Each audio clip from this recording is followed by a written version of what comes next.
Well, hello there. Doug Ottersberg, your Success Accelerator here with another lesson. And today's lesson is on beating procrastination.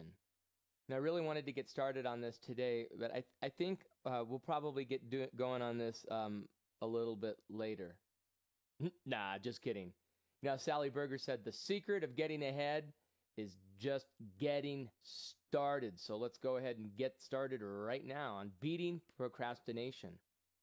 You know, Joseph Ferrari, PhD, who's a professor of psychology at DePaul University in Chicago, said there are three basic types of procrastinators. The first kind are the thrill seekers, those folks that wait to the last minute just so they can feel the rush of sliding into home plate just barely on time, getting that task done. Then you've got the avoiders, folks that might be avoiding fear of failure or even, get this, fear of success. And you might be one of these if you're very, very concerned with what other people think about you. Also, we've got decisional procrastinators, folks that they don't make a decision because it lets them off the hook. They don't have any responsibility then for the outcome of the event since they never made a decision about it in the first place. Well, folks, the good news is procrastinators are made, not born. So if you were made, you can unmake it. One thing you might be aware of is possibly it could be a form of rebellion, often against a very controlling authority figure in your life. And you can see this, listen to the signs when people that are procrastinators often lie to themselves. They say things like, "No, I'll feel more like doing this tomorrow," or, I work best under pressure. All right. That could be a sign of procrastination. Folks that actively look for distractions, ones that don't take very much commitment, checking email is almost perfect for this. Facebook, Twitter. They distract themselves as a way of regulating their emotions, such as that fear of failure. There are 4 simple reasons for procrastination. Now, the first one is it just might seem difficult, hard to do, and most people tend to avoid difficult things in favor of the ones that seem easy. Sounds simple enough. Time consuming, all right? If it seems like it's going to take a large block of time and you just don't have one right now, well, we'll do that later. Lack of knowledge or skills. This is a huge one. I'm going to avoid mistake. I'm just going to wait until I learn how to do this before I get started. I hear that all the time, especially from a lot of students and folks that want to get started doing something new, but, I don't know how, so I'll just have to wait. Or a fear. Hey, if I do this and I make a mistake, everyone will know how I screwed up. Worshiping at the altar of what will other people think. So, the simple cure, just do everything opposite. Tell yourself, this isn't so hard. Oh, it won't take very long. I'm sure I know how to do it, or I can learn while I'm doing it. No one else really cares because guess what? They're all busy with their own problems, and that's what you're going to find out. Now, there are also 4 complex reasons for procrastination. First one is perfectionism. And this is when someone unrealistically expects really high results, really high standards. And because of that, they may delay starting a project because it feels so overwhelming just by the amount of energy it's going to take to criticize whatever they do. And these types of folks often use the words should, ought, must, have to on a frequent basis. So if you hear those, you might be looking at some perfectionism. And one of the things that you need to know is this just might mask a lack of self-esteem and or self-confidence for that person. So how do you resolve it? Hey, just remember, good enough is. When you start saying that mantra, good enough is, start getting stuff done, you'll be amazed at how you'll get more done. Another one of the more complex reasons is anger or hostility. For example, if you're unhappy with someone, you may withhold your best efforts as a way of getting even. So how do you resolve that? Well, first of all, determine, you know what, I'm the one that's upset. You're the one that's upset. Say that to yourself, all right? and just see how those actions are actually going to harm you in the long run. And then ask yourself, am I going to let this stand in the way of my success?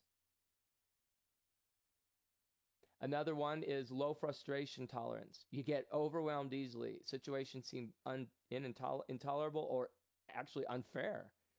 You hear a lot of whining and complaining from folks. It isn't fair. It's too hard. No one else has to. All right. So because it seems reasonable to put it off because you feel that way, challenge is you're going to feel just as frustrated tomorrow. So how do you resolve this? Just find someone who can show you how to solve this problem. Another form of this, another reason is self-downing. These are the kind of folks that always minimize their own skills and abilities, and they doubt their ability to succeed. Always putting themselves down, even when they're successful, saying things like, man, that was just dumb luck. I don't know how I pulled that off. And they might find it very hard to accept praise or compliments. And a lot of times they'll just put up false modesty. Oh, I just lucked out. Challenge is over time, when you act this way, you actually begin to believe that you're incapable of certain levels of achievement.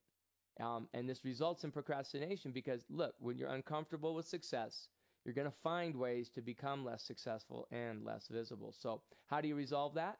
Just simply start saying thank you. When someone praises you, just say thank you. And then you want to figure out why you feel uncomfortable with success. Did significant others in your life often make you feel that way? Were you taught to minimize your success? And ask yourself, why is success so scary? Is it going to make me stand out in the crowd? Do you feel others won't accept you if you're successful? Spend some time to think about that. And remember to compliment and praise yourself. Now, something that I want to share with you as a person that works with folks that have procrastination issues one-on-one, I want you to know about the inner workings of procrastination, the inner game of procrastination, because that's what it is. And we're going to just give you the ABC of procrastination. A would be the activating event. This is the event is whatever you're putting off right now, okay? B is your belief system. Now, these are your hidden feelings about the task. Inside, you may have a limiting belief, and that limiting belief causes an emotion, which is a feeling, which governs your motivation, all right, your action, your behavior. And if you've got a negative limiting belief, which is going to cause a negative feeling, you're going to tend to put off or delay any action. And so these feelings actually end up controlling your response. So ideas and beliefs cause emotions or feelings, which cause action or inaction, right? So feelings control your response. And as a result, you end up with C, the consequence or the result. This is what you actually do. And in fact, there are two approaches. You know, there's a rational one and an irrational. The rational response is, well, I don't like this task, but, I better get on with it. Or the irrational says, well, I hate this, and even though it's due next week, I'll get started later. So the fact is, though, all tasks are neutral. So what you need to do is start examining your belief system, understand why you dislike that task, and then just start changing the way you think. Easier said than done, huh, Doug? Actually, it's not. And if you have a hard time with this, you may want to consider creating an appointment or at my office, and we can help you with that. So, how to resolve? Realize that you're delaying something unnecessarily. Discover the reasons for your delay and just go ahead and list them. And then once you list those reasons, dispute those reasons and then figure out how to overcome them and be vigorous while you're doing this. And then just start the task. Remember, procrastination is reinforcing. Every time you delay, it reinforces your negative attitude toward that task. Every time you put off something you dislike, here's what you do. You strengthen the habit of not doing. You practice avoidance instead of participation, and you avoid acquiring training and skills, and you indoctrinate yourself with fears. All right, so this is really a self-perpetuating cycle that gets strengthened every time you choose inaction. And so you need to begin to choose action. Here are some tools that'll help. First of all, you can make the task look small and easy in your mind. And quite often, what you say to yourself becomes the way you feel about something. So just start doing that. Hey, this is really easy. I'm going to get this done. Or just do a small part of the task each time you sit down to do it. Chunk it down into different things that need to be done, and then just do one part of it. Or just work for 5 minutes. At the end of 5 minutes, switch to something else. And then if you want to, but chances are, if you're just working for 5 minutes, you'll say, well, that was only 5 minutes. Let's just do another 5 minutes. And pretty soon, the job will be done. Another good way is to advertise your plans. Tell somebody else and let peer pressure do it. Hey, I told them I was going to finish this tonight, and I don't want to look bad.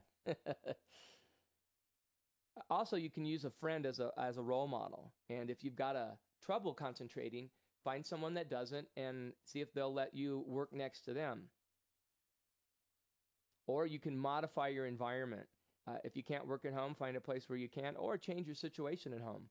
Quite often, when I help folks, when we take a look at their work environment, they've just got so many bright, shiny objects there that they tend to procrastinate. In fact, I know myself, I have to be diligent in my office and keep things neat and tidy and out of sight.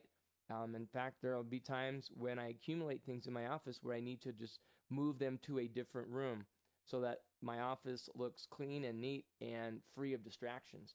And you may need to do the same thing yourself. Another thing you can do is plan tomorrow and establish your priorities. What am I going to do tomorrow, and what is the top 3 things that need to get done?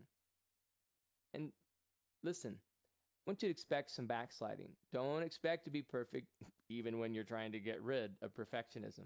Accept that you're going to slide and just start over again, all right? Just get back on the horse and get going. And remember, procrastination is something best put off until tomorrow. So let's take action, get started, do these things, and find yourself moving closer and closer towards the success that you deserve.